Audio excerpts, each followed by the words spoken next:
And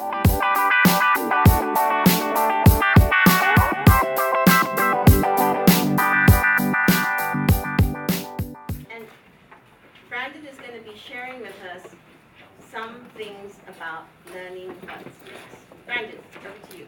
Okay, thank you. He's getting dressed. So the two of us here. What I'd like to do is spend just a few minutes here giving you some quick hits about what's happening in learning in the big institutions that we have, K12, higher education, and the enterprise of the workplace. Okay? And I'll tell you some few things that are going on significant in those areas, just as you'll have the background information.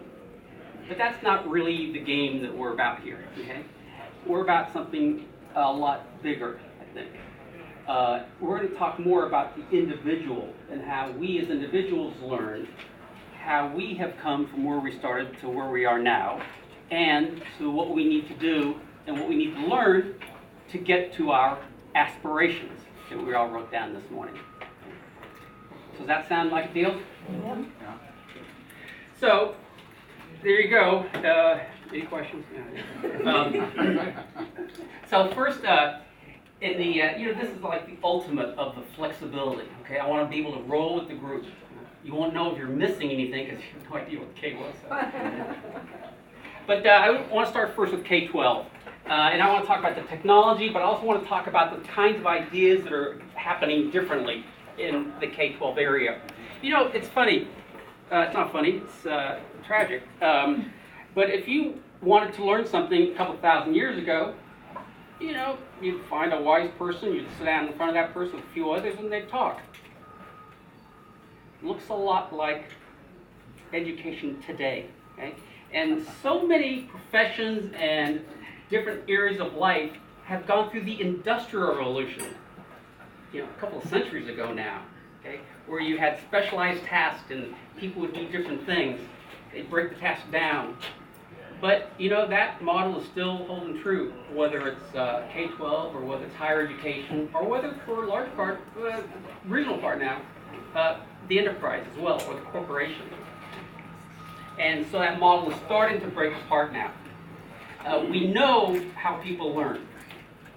We have so much information about how people learn.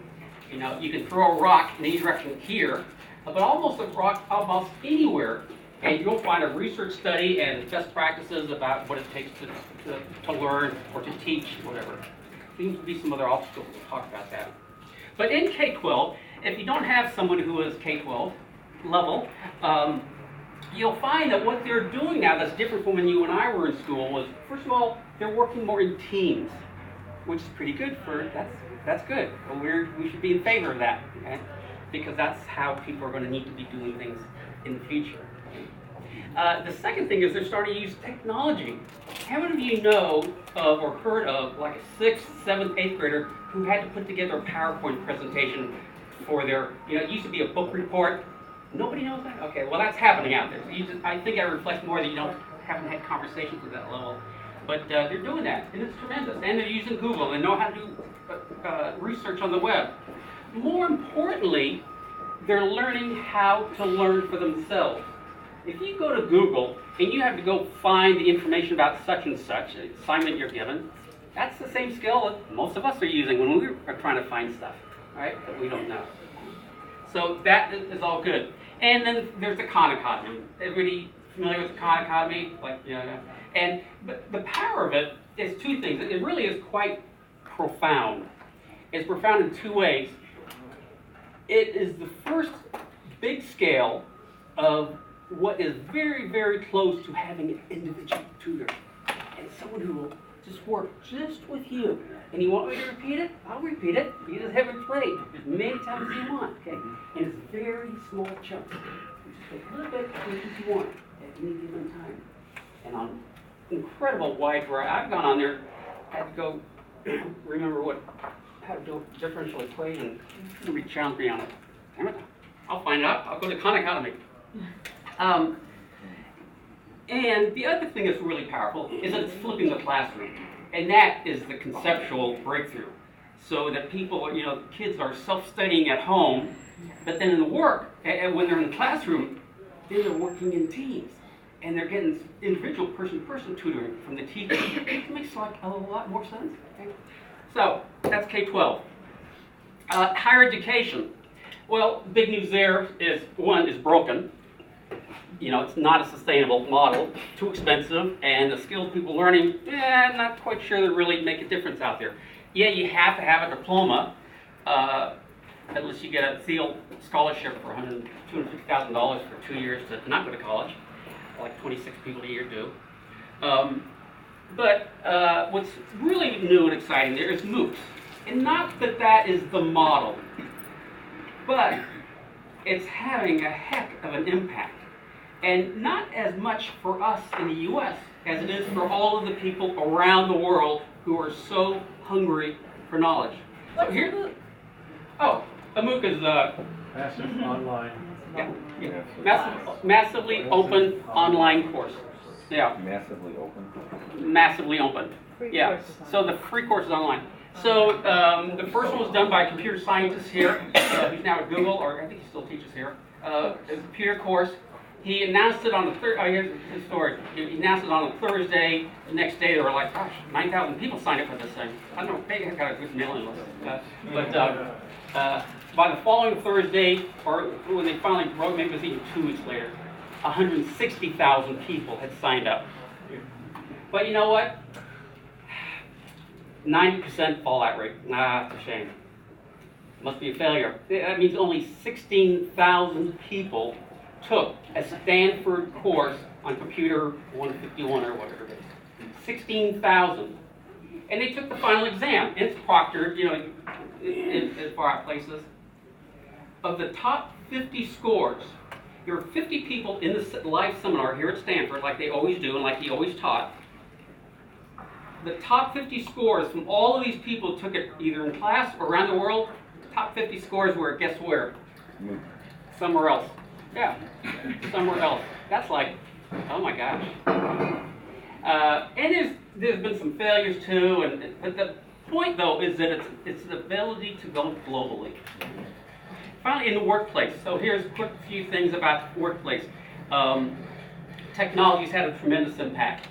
There's no clear estimates, but it could well be 50% of learning now is online in some variation of that. Okay. When I started, I happen to be living here in Palo Alto in the training business as a consultant. When actually I moved back out here when Steve Jobs was on the cover of Time magazine and Newsweek magazine back in 1979 or something. I had time to go there. Something's happened, and it was. A few years later, with multimedia started, and I got very involved with online learning, with the first book in that field for corporations. So technology is firmly in place now in corporations. Simulations are the most effective way to teach people anything. And if you're not sure, next time you get in an airplane, ask the pilot how they train, and it's in the simulator. You know, that's how Captain whoever in the New York Bay landed that jet. Yeah. He done that a number of times.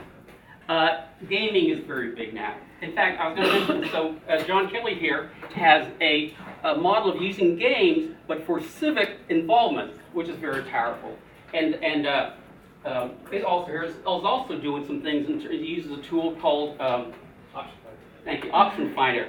Very powerful for getting cohesion groups. Another thing that's happening in corporations is 70-20-10. I left out the zero so you couldn't read ahead.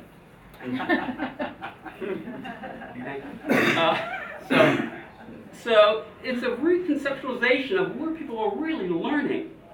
And it used to be, if you had to learn something, you have to go to the training class. Okay? Well, in fact, what people are saying now, there's good evidence of it, is about 10% of your work should be, if you're a chief learning officer, about 10% of people's involvement with the training function, no more than 10% should be a specific training event. Okay? 20% of it should be through your supervisor or with a designated mentor or a coach. Okay? And then 70% is the normal workday learning. Excuse me, how do you fix that thing over there? Or you're using this equipment. How do you do this? Or gosh, you're doing some of those Google classes. Tell me about that, and let's see what we could. How could we use those ideas to go? You know, it's that kind of interaction that's really so powerful. Another thing that's happening very large is mobile learning. It's like, you know, how much people are going to learn in here. It's really called performance support at that time.